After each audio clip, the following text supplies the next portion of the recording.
നമസ്കാരം. ഒരു രാജ്യത്തിൻ്റെ പ്രതിരോധം എന്നത് ആ രാജ്യത്തിൻ്റെ വളർച്ചയെ ആശ്രയിച്ചിരിക്കുന്നു.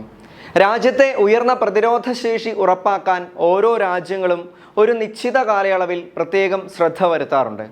സ്വന്തമായി പ്രതിരോധ സംവിധാനങ്ങൾ നിർമ്മിക്കാൻ സാധിക്കാത്ത രാജ്യങ്ങൾ ഇത്തരം വാഹനങ്ങളും ഉപകരണങ്ങളുമൊക്കെ മറ്റു രാജ്യങ്ങളിൽ നിന്നും ഇറക്കുമതി ചെയ്യാറാണ് പതിവ്. ഇത്തരത്തിൽ പ്രതിരോധ മേഖലയിലെ ഏറ്റവും വലിയ ഇറക്കുമതി രാജ്യമായിരുന്നു 9 വർഷം മുമ്പ് വരെയെങ്കിലും ഇന്ത്യ.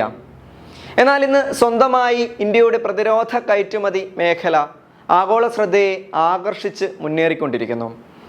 സ്വന്തമായി പ്രതിരോധ സംവിധാനങ്ങൾ നിർമ്മിക്കാനും അവയുടെ സുരക്ഷ വളരെ കൃത്യമായി ഉറപ്പുവരുത്തുന്നതിനും ഇന്ത്യ ഇന്ന് മുൻപന്തിയിലാണ്. ഇത്തരത്തിൽ ലോകോത്തര നാവികസേന എന്ന നിലയിൽ മികച്ച നാവികസേന എന്ന് ഉറപ്പാക്കുന്നതിന് വേണ്ടവയെല്ലാം ഇന്ത്യൻ നാവികസേന ഉറപ്പാക്കാറുണ്ട്. നൂതനമായ പടക്കോപ്പുകളും കപ്പലുകളും മുങ്ങിക്കപ്പലുകളും വിമാനവാഹിനികളും അന്തർവാഹിനികളും ആളില്ലാ യാനങ്ങളും ആളില്ലാ അന്തർവാഹിനികളും ഒക്കെ കാലാകാലങ്ങളിൽ സ്വന്തമാക്കി ഇതവർ ഉറപ്പുവരുത്തുന്നു. ആനുകാലിക സാഹചര്യങ്ങൾക്കനുസരിച്ച് തന്ത്രപരവും സാങ്കേതികവുമായ തയ്യാറെടുപ്പോടുകൂടി ആവശ്യങ്ങൾക്കനുസരിച്ച് കൈക്കൊള്ളേണ്ട മാറ്റങ്ങൾ മാരിടൈം സ്ട്രാറ്റജി ഡോക്യുമെൻറ്റിലൂടെ നേവി വ്യക്തമാക്കുന്നുണ്ട്. ഇപ്പോൾ ലഭ്യമാകുന്ന വിവരങ്ങൾ പ്രകാരം 2500 കോടി രൂപ ചെലവിട്ട് നാവികസേനയ്ക്കായി ആളില്ലാ അന്തർവാഹിനി നിർമ്മിക്കാനുള്ള പദ്ധതികൾക്ക് പ്രതിരോധ മന്ത്രാലയം അംഗീകാരം നൽകിയിരിക്കുകയാണ്. പദ്ധതിയുടെ ടെൻഡർ നടപടികളിലേക്ക് വരുന്ന ഏതാനും മാസങ്ങൾക്കുള്ളിൽ നീങ്ങുമെന്ന് പ്രതിരോധ വൃത്തങ്ങൾ മാധ്യമങ്ങളെ അറിയിച്ചു. മെയ്ക്ക് ഇൻ ഇന്ത്യ പദ്ധതിക്ക് കീഴിൽ രാജ്യത്തെ കപ്പൽശാലകളിലാവും നിർമ്മാണം നടക്കുക.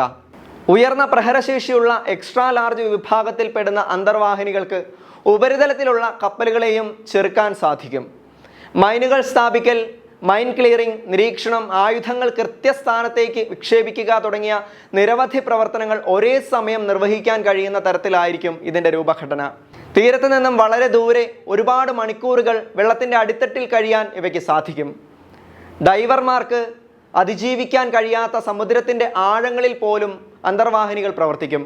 ഇത്തരത്തിൽ ഒന്നിലധികം ഓപ്പറേഷനുകൾ ഒരേ സമയം നടത്താൻ സേനയ്ക്ക് ഇത് സഹായമാകുമെന്ന് മുൻ നാവികസേന വൈസ് ചീഫ് അഡ്മിറൽ സെൻ ഗോർമേഡ് പറഞ്ഞു. 2035 വർഷത്തിലെത്തുമ്പോൾ 175 പടക്കപ്പലുകളുള്ള ശക്തമായ നാവികശക്തിയാകുക എന്ന ലക്ഷ്യമിട്ടാണ് ഇന്ത്യൻ നാവികസേന മുന്നോട്ട് പോകുന്നതും. തദ്ദേശീയമായി പടക്കപ്പലുകൾ നിർമ്മിക്കുന്നതിനാൽ ഇന്ത്യക്ക് ഇനി വിദേശ ശക്തികളെ ആശ്രയിക്കേണ്ടി വരികയില്ല. ഇപ്പോൾ നിർമ്മാണത്തിലിരിക്കുന്ന 43 യുദ്ധക്കപ്പലുകളുടെ കാര്യമെടുത്താൽ അതിലെ 41 ആത്മനിർഭർ ഭാരതിൻ്റെ ഭാഗമായി ഇന്ത്യൻ ഷിപ്പ്യാർഡുകൾ നിർമ്മിക്കുന്നതാണ്.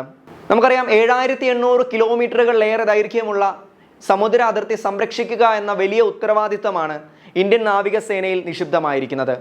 ഇവ കൂടാതെ കടൽ വഴിയുള്ള ലഹരി വസ്തുക്കളുടെയും മയക്കുമരുന്നിൻ്റെയും കടത്ത്, അനധികൃത കുടിയേറ്റം, അനധികൃതമായിട്ടുള്ള മത്സ്യബന്ധനം, സായുധ കൊള്ള, മനുഷ്യക്കടത്ത്, തീവ്രവാദം, കടൽക്കൊള്ള, പ്രകൃതിക്ഷോഭങ്ങൾ ഇവയൊക്കെ നേരിടുക എന്നത് മറ്റ് ചുമതലകളിലും പെടും.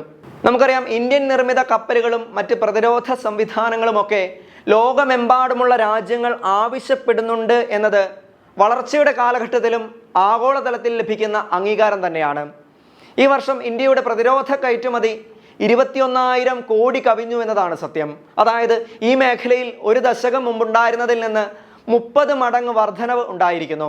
വിമാനവാഹിനി കപ്പൽ INS വിക്രാന്ത്, തേജസ് ഫൈറ്റർ ഹെലികോപ്റ്റർ എന്നിവ നിർമ്മിച്ച് രാജ്യം മുമ്പേ കഴിവ് തെളിയിച്ചതാണ്. ഇത് ഇപ്പോൾ ഉണ്ടായിരിക്കുന്ന ഈ ഒരു പുതിയ നീക്കം ഇന്ത്യയുടെ ആഗോളതലത്തിലെ ഒരു പുത്തൻ കുതിപ്പ് തന്നെയാണ് എന്ന് പറയാം.